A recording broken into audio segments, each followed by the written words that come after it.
ये साप्ताहिक बाइबल का उपदेश Plainfield Christian science church independent से है, जो प्लेनफील्ड, न्यू जर्सी, अमेरिका में है। अधिक जानकारी के लिए कृपया हमारी वेबसाइट पर जाएं www.plainfieldcs.com। आपके अध्ययन के लिए ये पाठ रविवार 3 जनवरी 2021 के लिए है। विषय: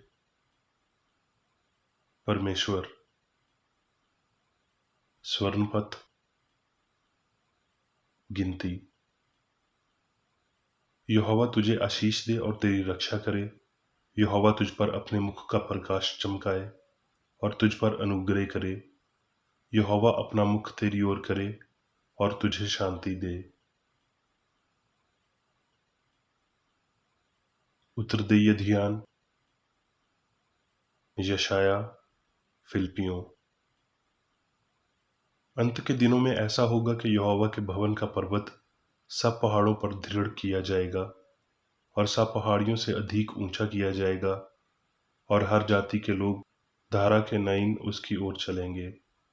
और बहुत देशों के लोग आएंगे और आपस में कहेंगे, आओ हम यहोवा के पर्वत पर चढ़कर याकूब के परमेश्वर के भवन में जाएं।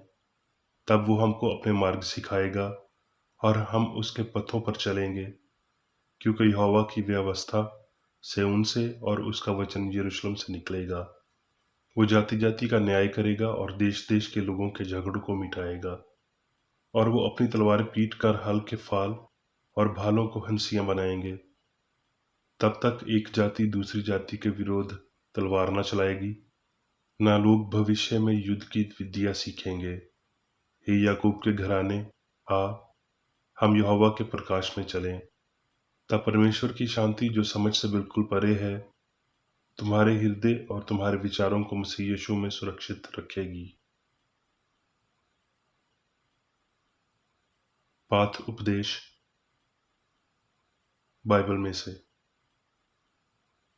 भजन संहिता। यहोवा अपनी प्रजा को बल देगा, यहोवा अपनी प्रजा को शांति की आशीष देगा। ल्यावे व्यवस्था। फिर यहोवा ने सेना पर्वत के पास मूसा से कहा। ल्यावे व्यवस्था। यदि तुम मेरी विधियों पर चलो और मेरी ज्ञान को मानकर उनका पालन करो, तो मैं तुम्हारे लिए समय समय पर मी बरसाऊंगा, तथा भूमि अपनी उपज उपजाएगी और मैदान के वृक्ष अपने अपने फल दिया करेंगे। और मैं तुम्हारे देश में सुख चैन दूंगा, और तुम सोगे और तुम्हारा कोई डराने वाला ना होगा। और तुम में से 5 मनुष्य 100 और 100 मनुष्य 10,000 को खदेड़ेंगे, और तुम्हारे शत्रु तलवार से तुम्हारे आगे आगे मारे जाएंगे। और मैं तुम्हारे मध्य चला फिरा करूंगा और तुम्हारा परमेश्वर बना रहूंगा, और तुम मेरी प्रजा बने रहोगे। मैं तो तुम्हारा वो परमेश्वर यहोवा हूँ, जो तुमको मिस्र देश से इसलिए निकाल ले आया कि तुम मिस्रियों के दास न बने रहो। और मैंने तुम्हारे जुए को तोड़ डाला है और तुमको सीधा खड़ा करके चलाया है। इतिहास। इसके बाद मोआबियों और अम्मोनियों ने और उसके साथ कई मुनियों ने युद्ध करने के लिए यहोशप्पत पर चढ़ाई की। तब यहोशप्पत डर गया और यहोवा की खोज में लग गया। सो यहूदी यहोवा से सहायता मांगने के लिए इकट्ठे हुए। ये कहने लगे कि हमारे पितारों के परमेश्वर यहोवा, क्या तू स्वर्ग में परमेश्वर नहीं है? और क्या तू जाति जाति के सब राज्यों के ऊपर प्रभुता नहीं करता? और क्या तेरे हाथ में ऐसा बल और पराक्रम नहीं है कि तेरा सामना कोई नहीं कर सकता?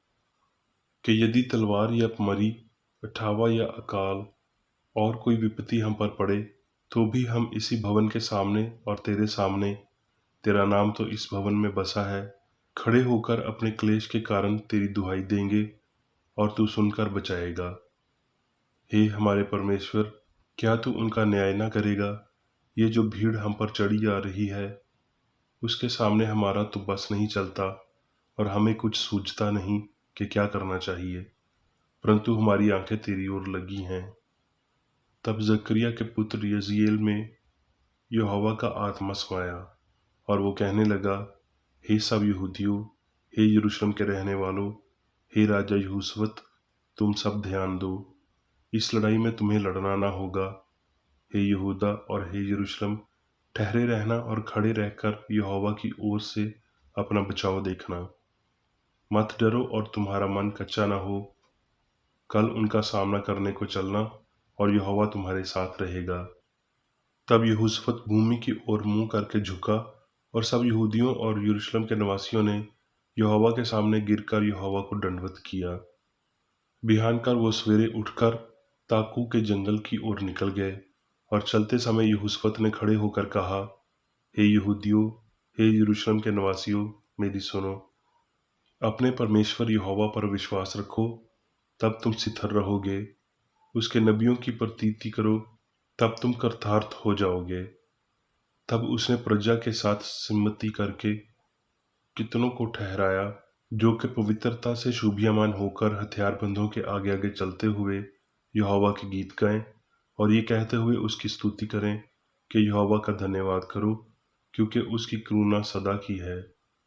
जिस समय वो गाकर स्तुति करने लगे, उसी समय यहोवा ने अम्मोनियों, मोआबियों और शईर के पहाड़ी देश के लोगों पर, जो यहूदा के विरोध आ रहा था, घातकों को बिठा दिया और वो मारे गए। और यहोशप्पत के राज्य को चैन मिला, क्योंकि उसके परमेश्वर ने उसको चारों ओर से विश्राम दिया। इतिहास। तब यदि मेरी प्रजा के लोग जो मेरे कहलाते हैं दीन होकर प्रार्थना करें और मेरे दर्शन के खोजी होकर अपनी बुरी चाल से फिरें, तो मैं स्वर्ग में से सुनकर उनका पाप क्षमा करूंगा और उनके देश को जूं का तूं करूंगा। यशाया। और धर्म का फल शांति और उसका परिणाम सदा का चैन और निश्चिंत रहना होगा। मेरे लोग शांति के स्थानों में निश्चिंत रहेंगे और विश्राम के स्थानों में सुख से रहेंगे। यशाया। क्योंकि जो महान और उत्तम और सिद्धदेव और सिथर रहता और जिसका नाम पवित्र है, वो यूं कहता है, मैं ऊंचे पर्वत और पवित्र स्थान में निवास करता हूँ और उसके संग में रहता हूँ, जो खेड़ित और निमर हैं, कि निमर लोगों के हृदय और खीड़ित लोगों के मन को हर्षित करूंगा। मैं मुंह के फल का सर्जनहार हूँ, यहोवा ने कहा है। जो दूर और जो निकट हैं, दोनों को पूरी शांति मिले और मैं उसको ठीक करूंगा। परंतु दुष्ट तो लहराते समुद्र के समान, जो स्थिर नहीं रह सकता और उसका जल मैल और कीच उछालता है। दुष्टों के लिए शांति नहीं है, मेरे परमेश्वर का यही वचन है। यशाया। सुनो, यहोवा का हाथ ऐसा छोटा नहीं हो गया कि उद्धार न कर सके, ना वो ऐसा बहरा हो गया है कि सुन न सके। परंतु तुम्हारे अधर्म के कामों ने तुमको तुम्हारे परमेश्वर से अलग कर दिया है, और तुम्हारे पापों के कारण उसका मुंह तुमसे ऐसा छिपा है कि वो नहीं सुनता। नंबर 9। इसलिए अब सेनाओं का यहोवा यूं कहता है, अपनी अपनी चाल चलन पर ध्यान करो। तुमने बहुत बोया परंतु थोड़ा काटा। तुम खाते हो परंतु पेट नहीं भरता। तुम पीते हो परंतु प्यास नहीं बुझती। तुम कपड़े पहनते हो परंतु गर्माते नहीं। और जो मजदूर कमाता है, वो अपनी मजदूरी को छेद वाली थाली में रखता है। सेनाओं के यहोवा की ये वाणी है, ऐसा क्यों हुआ? क्या इसलिए नहीं कि मेरा भवन उजाड़ पड़ा है और तुम में से प्रत्येक अपने अपने घर को दौड़ा चला जाता है। हिज्जी। क्योंकि सेनाओं का यहोवा यूं कहता है, अब थोड़ी ही देर बाकी है कि मैं आकाश और पृथ्वी और समुद्र और स्थल सबको कंपित करूंगा, और मैं सारी जातियों को कंपित पाऊंगा और सब जातियों की मन भावनी वास्तुएं आएंगी, और मैं इस भवन को अपनी महिमा के तेज से भर दूंगा। सेनाओं का यहोवा का यही वचन है। चांदी तो मेरी है और सोना भी मेरा ही है। सेनाओं के यहोवा की यही वाणी है। इस भवन की पिछली महिमा इसकी पहली महिमा से बड़ी होगी, सेनाओं के यहोवा का यही वचन है, और स्थान में मैं शांति दूंगा। सेनाओं के यहोवा की यही वाणी है। अब मैं मेरी बेकर रेड्डी द्वारा क्रिश्चियन साइंस की किताब विज्ञान और स्वस्थ शास्त्रों की कुंजी के साथ के साहस संबंधी अंश पढ़ूंगा। विज्ञान और स्वस्थ।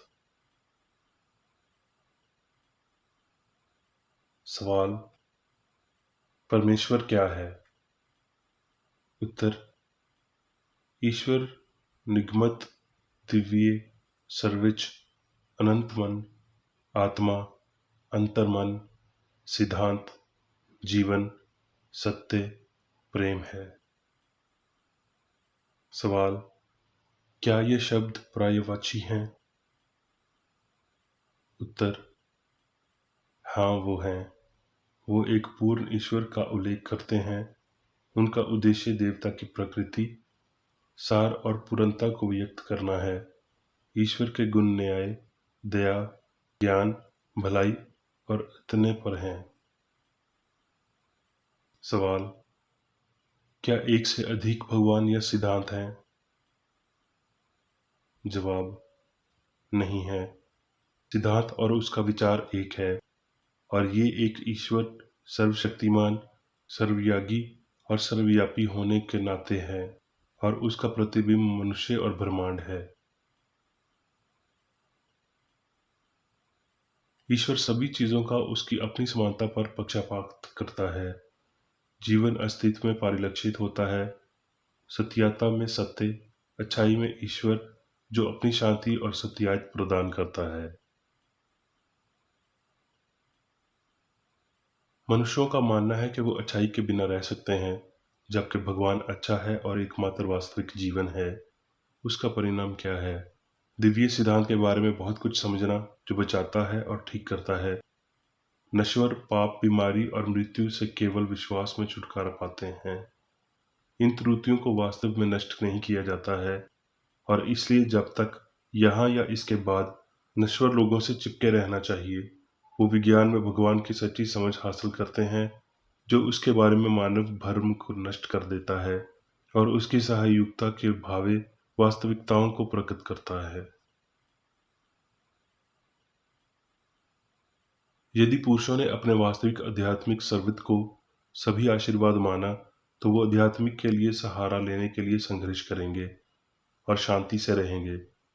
लेकिन गहरी त्रुटि, जिसमें नश्वर मन डूब जाता है, आध्यात्मिक के विरोध में उतना ही अधिक तेवर होता है, जब तक कि त्रुटि सत्य तक नहीं पहुंच जाती।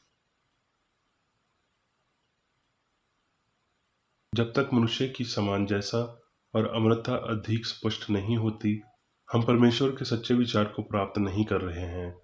और शरीर प्रतिबिंबित करेगा कि ये क्या नियंत्रित करता है, चाहे वो सत्य हो या त्रुटि, समझ हो या विश्वास, आत्मा हो या पदार्थ। इसलिए अब उसके साथ परिचित हो जाओ और शांति से रहो। चौकस, शांत और सतर्क रहें। जिस मार्ग से ये समझ पैदा होती है कि ईश्वर ही एकमात्र जीवन है, वो सीधा और संकीर्ण है। ये मांस के साथ एक युद्ध है, जिसमें हमें पाप, बीमारी और मृत्यु पर विजय प्राप्त करनी चाहिए, खा अभी या इसके बाद। निश्चित रूप से इससे पहले कि हम आत्मा के लक्ष्य तक पहुंच सकें या परमेश्वर में जीवन पा सकें। मनुष्यों को ईश्वर के प्रति समर्पण करना चाहिए। उनका स्नेह और उद्देश्य आध्यात्मिक रूप से वास्तविक होना चाहिए। उन्हें होने की व्यापक व्याख्याओं के पास होना चाहिए, ताकि पाप और मृत्यु डर को दूर किया जा सके। किसी भी तरह से आत्मा के लिए कुछ भी होने का यह वैज्ञानिक अर्थ मनुष्य को देवता में अविश्वसन और उसकी पहचान का नुकसान का सुझाव देते हैं। लेकिन मनुष्य में बड़े हुए व्यक्तित्व, विचार और कर्म का व्यापक क्षेत्र, एक अधिक विस्तृत प्रेम, एक उच्च और अधिक स्थायी शांति। किसने महसूस किया कि मानवीय शांति का नुकसान आध्यात्मिकता के लिए मजबूत इच्छाओं को प्राप्त नहीं हुआ है? स्वर्गीय भलाई के बाद की आकांक्षा, इससे पहले कि हमें पता चले कि ज्ञान और प्रेम का क्या संबंध है, संसारिक आशाओं और सुखों का नुकसान कई दिनों की आरोही मार्ग को जबल कर देता है। भावना के दर्द हमें जल्दी से सूचित कर देते हैं कि भावना के सुख नश्वर हैं और ये आनंद आध्यात्मिक है। भावना के दर्द सलामत हैं यदि वो झूठे सुखदायक विश्वासों को मिटा देते हैं और भावनाओं को आत्मा से आत्मा तक पहुंचाते हैं, जहां ईश्वर की रचनाएं अच्छाई हैं। ये हृदय को आनंदित करता है। ये विज्ञान की तलवार है जिसके साथ सत्य त्रुटि को नष्ट करता है। भावतिकता मनुष्य के उच्च व्यक्तित्व और भाग्य को स्थान देती है। यशाया में हम पढ़ते हैं, मैं उजाले का बनाने वाला और अंधेरे का सृजनहार हूँ। मैं यहोवा ही इन सबों का उद्धार करता हूँ। लेकिन भविष्य अद्विकताओं ने ईश्वरी कानून का उल्लेख करते हुए बुराई के प्रति विश्वास को अत्यंत बढ़ा दिया। जब उसे सतह पर लाया और उसके सामने भाजी छूने को कम किया। धारा को शुद्ध करने के लिए मैली नदी को हिलाया जाना चाहिए। नैतिक रासायनिक आकारण में जब बुराई भरम के लक्षण बढ़ जाते हैं, तो हम अपनी अज्ञानता में सोच सकते हैं कि भगवान ने बुराई को मिटा दिया है। लेकिन हमें ये जानना चाहिए कि ईश्वर का कानून तथाकथित पाप और उसके प्रभावों को उजागर करता है। केवल ये कि सत्य बुराई की सभी भावना और पाप करने की शक्ति को नष्ट कर सकता है। निरंकुश प्रतीतियां नश्वर मन में निहित हैं और हमेशा अत्याचार के नए रूपों में अनुकरित होना चाहिए। दिव्य मन की कार्रवाई के माध्यम से निहित होना चाहिए। सभी क्षेत्रों और नस्लों के पुरुष और महिलाएं अभी भी भौतिक अर्थों के बंधन में हैं। अज्ञानी अपनी स्वतंत्रता कैसे प्राप्त करें? अफ्रीकी दास की ओर से ईश्वर की आवाज अभी भी हमारी भूमि में गूंज रही थी जब इस नए धर्म युद्ध के हेरल्ड की आवाज ने सार्वभौमिक स्वतंत्रता के लिए आवाज उठाई, जो मनुष्य के अधिकारों को परमेश्वर के पुत्र के रूप में पूर्ण रूप से स्वीकार करने की मांग कर रहा था। पाप, बीमारी और मृत्यु के भ्रूण मानव मन से सृष्ट हो जाते हैं और इसकी स्वतंत्रता को मानवीय युद्ध के माध्यम से नहीं, संगीन और तर्क से नहीं, बल्कि मसीह के दिव्य विज्ञान के माध्यम से जीता जाना चाहिए। भगवान ने मानव अधिकारों का एक उच्च मंच बनाया है और उन्होंने इसे दिव्य दावों पर बनाया है। इन दावों को कूड़े पंथ के माध्यम से नहीं किया जाता है, बल्कि पृथ्वी पर शांति, पुरुषों के प्रति सद्भाव के प्रदर्शन में। समान जैसा पूर्ण और शाश्वत होने के दावों के लिए सुरक्षा केवल दिव्य विज्ञान में पाई जाती है। शास्त्र हमें सूचित करते हैं कि भगवान से सब कुछ हो सकता है। आत्मा के लिए सभी अच्छाई संभव है। ये भौतिक दुनिया अब भी परस्पर विरोधी शक्तियों के लिए अखाड़ा बन रही है। एक तरफ कला और निराशा होगी, दूसरी तरफ साइंस और शांति होगी। भौतिक विश्वासों को टूटना अकाल और महामारी, चाहत और शोक, पाप, बीमारी और मृत्यु के रूप में प्रतीत हो सकते हैं, जो तब तक चिरानों को मानते हैं जब तक उनको कुछ और दिखाई नहीं देता। ये गड़बड़ी त्रुटि के अंत तक जारी रहेगी, जब सभी कला को आध्यात्मिक सत्य में निगल लिया जाएगा। प्रेम के उत्तम उदाहरणाओं के माध्यम से हमें धार्मिकता, शांति और पवित्रता की ओर अग्रसर होने में मदद मिलती है। सत्य के अनंत कार्यों को निहारते हुए हम विराम देते हैं, भगवान की प्रतीक्षा करें।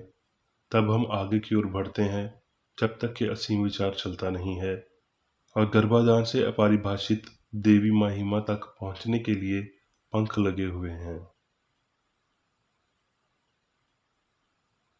अब मैं मेरी बेकर रेडी द्वारा चर्च मैनुअल में दिए गए 3 दैनिक कर्तव्यों को पढ़ूंगा। दैनिक प्रार्थना। प्रत्येक दिन प्रार्थना करने के लिए इस चर्च के प्रत्येक सदस्य का कर्तव्य होगा, तुम्हारा राज्य आए, ईश्वरी सत्य, जीवन और प्रेम के शासन को मुझ में स्थापित कर और मुझ पर शासन कर, और तेरा वचन सभी मनुष्यों के स्नेह को समृद्ध कर सकता है और उन पर शासन कर। आदेशों और कर्तव्यों के लिए एक नियम। ना तो दुश्मनी और ना व्यक्तिगत लगाव मदर चर्च के सदस्यों के आदेशों और कर्तव्यों पर लागू करना चाहिए। विज्ञान में दिव्य प्रेम ही मनुष्य को नियंत्रित करता है और एक क्रिश्चियन विज्ञानी प्यार की मीठी सुविधाओं को दर्शाता है। प्यार में डांटने पर, सच्चा भाईचारा, परोपकार और क्षमा में। इस चर्च के सदस्यों को प्रतिदिन ध्यान रखना चाहिए और सभी बुराई दूर करने, भविष्यवाणी, न्याय करने, निंदा करने, परामर्श देने, प्रभावित करने या गलत तरीके से प्रभावित होने से बचने के लिए प्रार्थना करनी चाहिए। कर्तव्य के प्रति सतर्कता। इस चर्च के प्रत्येक सदस्य का यह कर्तव्य होगा कि वो प्रतिदिन आक्रामक मानसिक सुझाव से बचाव करे और भूलकर भी ईश्वर, नेता और मानव जाति के प्रति अपने कर्तव्य की उपेक्षा नहीं करनी चाहिए। उनके कामों से उन्हें आंका जाएगा और वो उचित या निंदनीय होगा।